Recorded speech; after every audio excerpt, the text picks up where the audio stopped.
Carla Madeira é um sucesso de vendas e é lida em todos os cantos do Brasil. Duda Rio é um dos livros mais vendidos da Amazon com mais de 60 mil avaliações. Mas será que as pessoas estão lendo certo?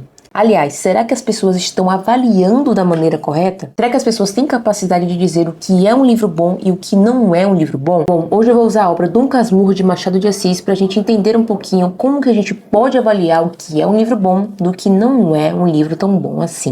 Você pode começar dizendo que cada um lê o que quer, e eu concordo, cada um lê o que quer, mas existem livros que são... Você pode começar dizendo que cada um lê o que quer, e eu concordo com você, cada um lê o que quer, mas é inegável dizer que alguns livros agregam mais que outros. A leitura é uma escolha pessoal e não existe problema nenhum em procurar um livro que te emocione, um livro que te divirta, um livro que te entretenha. O problema está quando nós, leitores, confundimos intensidade com profundidade. Quando a gente acredita que se o livro emocionou, que nos deslacerou, que nós choramos, o livro é bom. É aqui que mora a diferença entre literatura e cartaz. Duda Rio é um livro que entende perfeitamente o desejo do leitor contemporâneo. O leitor contemporâneo, minha gente, quer sentir, quer chorar, quer se dilacerar, quer ficar aos prantos, quer sentir em todos os poros aquela dor, aquela emoção e etc. E Carla Madeira vai entregar isso com uma maestria emocional, mas sem nenhuma densidade literária. A prosa é quase musical, cheia de rimas e de sentidos, e por isso que confunde, por isso que a gente acha que existe uma história bem profunda ali. Então o leitor fica com a sensação de que está diante de uma grande obra, mas que na verdade, se a gente for olhar com um detalhe, com cuidado, é só uma dor dramatizada mesmo. E quando junta isso por muitas páginas, o resultado é que o livro fica chato pra cacete, como a gente vai ver nesse trecho aqui. Puta, não tem outro nome pra Lucy. De profissão, ela era puta mesmo. Trabalhava no puteiro, vivia no puteiro. Mas não era puta só por isso. Se só por isso fosse, podia outros nomes mais respeitosos, como meretriz ou prostituta. Era puta e pronto, que essa palavra a seco carrega um xingamento que quem conhecia a Lucy queria logo desabar. Tinha um jeito baixo e arrogante de provocar todo mundo, esfregando o sexo sem censuras, descobrindo seios e atirando palavras cruas encharcadas de lama. Uma beleza disputada a tapas pelos frequentadores dava a ela o poder de não bastar aos olhos. Quem via Lucy queria degustar. Dizem que sabia fazer o diabo com o homem na cama. Enlouquecia qualquer um que passasse pelos seus cuidados. Não tinha um que não quisesse mais. O narrador aqui vai explicar a Lucy, então ele não vai construir essa personagem. A gente já sabe que a Lucy é assim, etc, etc. O máximo que vai acontecer durante a história é a gente entender que ela sempre foi essa menina que gostava do sexo, etc, etc. Então a gente vai saber os motivos, mas não há nenhum tipo de construção, porque a gente já sabe quem Lucy é. Ou seja, não há nenhum esforço da nossa parte em construir essa personagem. Já tá tudo lá. Profissão, o nome, quem deseja, quem não deseja, etc. E para mim isso é o oposto de uma boa caracterização literária. Eu gosto quando eu construo com um personagem. Eu acho que a história fica muito mais gostosa, muito mais instigante quando você vai conhecendo o personagem em camadas, quando a partir dos atos, das falas, dos gestos, você conhece o personagem, ao invés de dizer, essa fulana é assim, o cabelo é assim, a personalidade dela é isso, ela gosta disso, etc. E esse trecho em específico mostra como há uma confusão dessa força emocional com esse excesso descritivo. Essa repetição do termo puta, ela tem um contexto, ela tem uma intenção de realmente de chocar, de provocar, etc. E isso acontece, mas sem uma progressão literária, perde muito do que poderia ser. Então eu senti muito mais um barulho da linguagem do que qualquer tipo de emoção, sabe? Lúcia é puta, tá, beleza, eu já entendi, mas e aí? Pra mim, essa é uma grande armadilha dos livros que priorizam o impacto. Há um desejo, há um objetivo pela descarga emocional que vai substituir essa experiência de ler uma boa história. É fácil ler, é fácil sentir e é por isso que se tornam, na maioria das vezes, um best-seller. Então observe que não há nenhum tipo de espaço para pensamento, não há nenhum tipo de espaço para construção, porque tá tudo ali. Você vai saber o que você vai sentir, você vai saber, etc, o que vai acontecer, porque tá tudo muito óbvio. Não tem um espaço para você dizer assim, poxa, e essa nuance desse personagem? O personagem, a nuance tá ali já. né? Até a nuance já está escrita ali. Agora, quando a gente coloca Tudo é Rio do lado de Dom Casmurro, de Machado de Assis, a gente tem um contraste bem legal para a gente analisar. Veja que Dom Casmurro trabalha com os mesmos elementos que Carla Madeira. Amor, ciúme, traição, tem filho no meio também. Mas perceba que Machado de Assis vai fazer exatamente o oposto de Carla Madeira. Ele não explica, ele está insinuando a cada página. Ou seja, ele não vai te explicar o que aconteceu, mas ele vai te colocar na cabeça de alguém que acha que sabe o que aconteceu. E isso muda a história inteira. Por quê? Porque esse narrador, ele se torna não confiável. E quando a gente entende esse narrador não confiável, ou pelo menos quando a gente se deixa levar por esse narrador confiável, a história toma rumos diferentes. A dúvida é o que sustenta o romance inteiro, e isso faz toda a diferença, como a gente vê nesse trecho aqui. Tinham me lembrado da definição que José Dias dera deles: olhos de cigana oblíqua e dissimulada. Eu não sabia o que era oblíqua, mas dissimulada sabia, e queria ver se podiam chamar assim. Capitu deixou-se fitar e examinar. Só me perguntava o que era, se nunca os vira. Eu nada achei extraordinário. A cor e a doçura eram minhas conhecidas. A demora na contemplação, creio que lhe deu uma outra ideia do meu intento.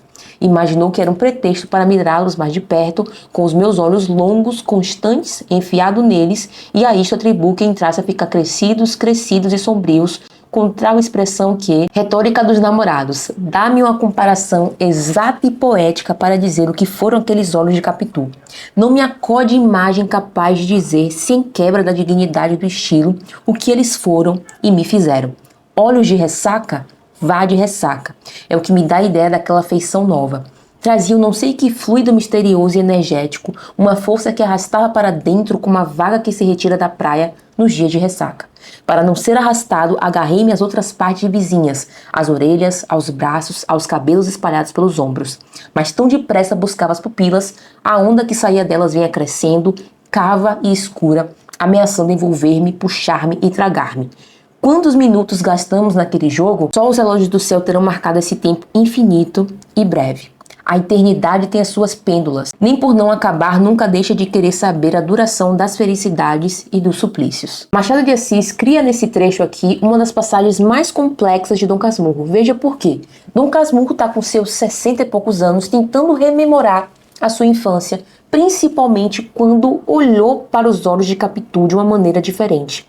E nesse olhar, esse olhar apaixonado de um menino que está aprendendo a gostar, que está descobrindo que gosta da melhor amiga, ele se vê tragado, puxado, porque ele está começando a se dar conta de que o olhar de Capitu o atrai, que ele se sente atraído por Capitu, e todo esse sentimento, junto com esse olhar penetrante, causa isso nele. Ele tenta nomear o que ele sente por Capitu, e nesse passo ele não revela só a personagem, mas ele revela a si mesmo nesse trecho. Então ele não está vivendo a emoção ali, ele está tentando moldar, está tentando revelar, está tentando entender o que está acontecendo com ele. E essa metáfora dos olhos de ressaca não é só decorativa, ela constrói todo um símbolo dentro desse contexto de Capitu e Bentinho. O olhar não é apenas descritivo, é um fenômeno físico, um olhar que traga Bentinho, um olhar de mar. Então aquele mar de ressaca, se vocês já viram que é um mar de ressaca, a gente sabe que é um mar que lhe atropela, que te coloca, que te puxa para ele. E nesse passo, junto com a sintaxe dessas frases longas e outras mais curtas, a gente vai sendo arrastado junto com o Bentinho também. E veja aqui que é uma inversão de papéis, eu digo no sentido de Capitu, ela passa de sujeito, de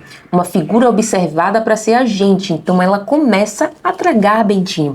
Ela começa a dominar o Bento, né? Por assim dizer, porque esse olhar, ele domina o Bentinho. O Bentinho fica descontrolado, porque outrora ele estava no domínio e agora ele está sendo dominado. E o tempo descrito como breve e infinito mostra essa condensação. Então foi infinito para Bentinho, porque ele sentiu muitas coisas, mas provavelmente deve ter durado alguns segundos esse olhar. Mas, como eu falei, para ele durou muito tempo, já que ele foi tragado, que ele estava descontrolado dos seus próprios sentimentos. Então, no Casmurro, o leitor não é convidado para chorar as pitangas de Bentinho, mas, pelo contrário, é convidado a entrar na história de Bentinho e entender pelos olhos dele o que é que aconteceu e tirar suas próprias conclusões. Então Machado de Assis, ele não te entrega só emoção, ele te entrega ambiguidade, e essa ambiguidade que vai separar uma novela melodramática de um romance com substância. Carla Madeira explica o que é a dor, enquanto que Machado de Assis vai te mostrar de fato como ela age. A prosa de Machado de Assis a gente já conhece, é econômica, é cheia de silêncios, é irônica. Enquanto que Machado de Assis deixa a gente sozinho, pensando, ruminando, a Carla Madeira vai mostrar pra gente tudo o que acontece. Claro que aqui eu estou falando de autores diferentes, de épocas diferentes, etc. O que eu quero mostrar é a história em si. O jeito que Carla Madeira escreve não é um jeito contemporâneo de escrever. Não é como se todos os autores escrevessem assim. Porque existem autores como Alexandre Soares Silva, como Fábio Gonçalves, que se aproximam de Machado de Assis no sentido de dar a oportunidade do leitor contribuir com a história. É isso que faz com que uma história se torne interessante. Quando o leitor contribui com a história. Quando o leitor consegue inserir as próprias nuances na história. Quando a gente tem uma história como Tudo é Rio, em que tudo é entregue, a história vai ficar completamente enfadonha. Chegou no meio do livro, eu falei, meu Deus, eu só quero terminar. Mas, meu querido Madeira Love, o problema está em Carla Madeira? Não está só em Carla Madeira. Dá pra gente distribuir tranquilamente esse problema, porque a leitura não quer ser mais desconfortável. O desconforto aqui é a emoção do choro, não é uma leitura que te desconcerta porque mostra um personagem que é idêntico a você e você odeia aquele personagem. Não mostra um personagem que teve um crescimento, uma transformação. Não mostra um personagem real com as suas nuances. É uma leitura rápida, emocionalmente intensa e moralmente clara. O mesmo princípio das redes sociais, por isso que esse tipo de livro me lembra a rede social. Tudo precisa ser sentido agora, tudo é extremamente... não é televisível, né? Mas é tudo instagramável, tudo precisa ter frase de efeito, tudo precisa ter uma rima perfeita, aqueles poeminhas que você compartilha nos stories. Então a literatura nesse sentido virou mais como um momento que você vai pegar uma página de um livro e postar no Instagram. É basicamente isso. Mas como eu já falei aqui no canal, a literatura não tem obrigação nenhuma de reproduzir a realidade. E quando ela não faz isso, ela te leva para um lugar o qual você jamais imaginaria ter vivido. Eu vou dar um exemplo. Se você leu Harry Potter, Senhor dos Anéis, se você leu O Hobbit, você foi para um mundo de fantasia. Aquele mundo não existe. No entanto, é como se você fosse amigo de Bilbo Bolseiro, como se você fosse amigo do Dobby, e todos esses personagens te marcam de alguma forma porque eles têm camadas, eles têm um arco de crescimento, eles têm momentos dos quais são revelados partes da personalidade deles ao longo da história. Não é na primeira página que você sabe sobre Bilbo, não é na primeira página que você descobre sobre Dobby. É durante o livro inteiro. Então nem sempre uma história vai te representar. Na verdade, ela pode te deslocar, te deixar desconfortável e te colocar em um momento em que você se vê pensando sobre um personagem que não existe, mas que fala muito sobre você. E voltando para Machado de Assis, durante a história, durante Dom Casmurro, a gente vê que o ser humano não é tão confiável assim, como nesse trecho. A confusão era geral. No meio dela, Capitu olhou alguns instantes para o cadáver tão fixa, tão apaixonadamente fixa, que não admira lhe saltassem algumas lágrimas poucas e caladas. As minhas cessaram logo. Fiquei a ver as dela. Capitu enxugou-as depressa, olhando a furto para a gente que estava na sala. Redobrou de carícias para a amiga e quis levá-la, mas o cadáver parece que a retinha também. Momento houve em que os olhos de Capitu fitaram o defunto, quais os da viúva, sem um pranto, nem palavras desta, mas grandes e abertos, como a vaga do mar lá fora, como se quisesse tragar também o nadador da manhã. Tudo aqui é ambiguidade. A descrição é objetiva, mas o olhar do narrador, quem está narrando, está embebido de ciúme. Isso aqui não é algo como se eu estivesse interpretando pro lado de Capitu, não. Bentinho já era ciumento por si próprio, então ele tá com ciúme aqui, é só mais um elemento da personalidade dele. Então quando Bentinho diz que Capitu olhou apaixonadamente fixa, é um olhar de ciúme ali. Ela pode ter olhado com saudade do amigo. Ela pode ter olhado com saudade do tipo, meu Deus, meu marido acabou de pegar o melhor amigo dele, enfim. Milhares de interpretações que a gente nunca vai saber qual é o olhar verdadeiro de Capitu. Então a força desse trecho está nessa ironia trágica. O olhar que tragava Bentinho agora está tragando outro homem. Está tragando a suspeita, o ciúme. Aqui é uma cena que a metáfora da ressaca se fecha, porque o amor vai virar obsessão, o amor vai virar ciúme. O mar que antes era símbolo de fascínio, agora se torna um abismo. Em suma, a metáfora da ressaca se fecha com esse trecho, porque agora o amor virou obsessão. E o mar, que antes era um fascínio, agora é um abismo. Agora quando a gente vai para Tudo é Rio, a prosa, ela é... eu não sei, não é uma palavra esquisita, mas não é só esquisita. Ela Ela soa ruim pra mim. Eu vou ler um trecho pra vocês. A noite foi um bagaço de cana agarrado na garganta de Lucy. Possuída de aflição, tinha ímpetos de murros. Queria ir para o alpendre e esperar Dalva passar. A essa altura, já não tinha dúvida de que a culpa era daquela vaca sofredora, com aquela cara de quem não se mistura. Vamos ver quem pode mais, gritou madrugada dentro. Aí tem um outro trecho aqui. Ela e o tio gostavam um do outro, se divertiam. Não era preciso combinar as regras, os dois sabiam sempre o que estavam jogando.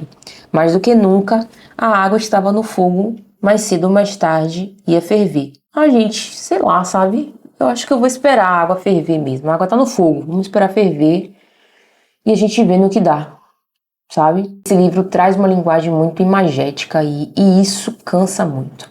Cansa muito essas frases de efeitos, essas nuances, esses trechos que entrega tudo, sabe? Não tem nenhum... Tudo é muito descritível. Eu acho que é essa a minha sensação. Chega, eu fiquei cansada de ler esse trecho, cara. Então é sempre sobre sentir, sentir, sentir. Nunca tem um pensar, nunca tem uma nuance, sei lá. Quando a gente lê esse tipo de livro, a gente começa a acreditar que a literatura serve para gerar reação. Então é reação atrás de reação, quando que na verdade a literatura tem um papel primordial de gerar reflexão. Pode provocar sua reação, Ana? Lógico que pode provocar. Tudo é Rio, tá aí para provar isso. Mas se ficarmos só nisso, é uma literatura pobre. A gente tá aproveitando pouco do que a literatura pode nos dar. Tá tornando o nosso pensamento pobre, curto, uma vista curta de pensamento, uma leitura não é assimétrica, mas uma leitura incipiente. A gente se torna um leitor preguiçoso, porque quando a gente pega uma obra mais difícil, a gente acha que essa obra é chata, quando na verdade ela só tem mais densidade literária mesmo. Livros como Tudo é Rio te deixam numa ressaca emocional, enquanto Dom Casmurro vai te deixar em silêncio. O primeiro vai terminar quando você vira a última página e o segundo vai começar quando você termina o livro. E já que você chegou até aqui, que tal você assistir esse videozinho aqui em que eu falo sobre fast food literário? Tenho certeza que você vai refletir muito sobre as leituras que você tem feito até hoje. E eu te vejo no próximo vídeo.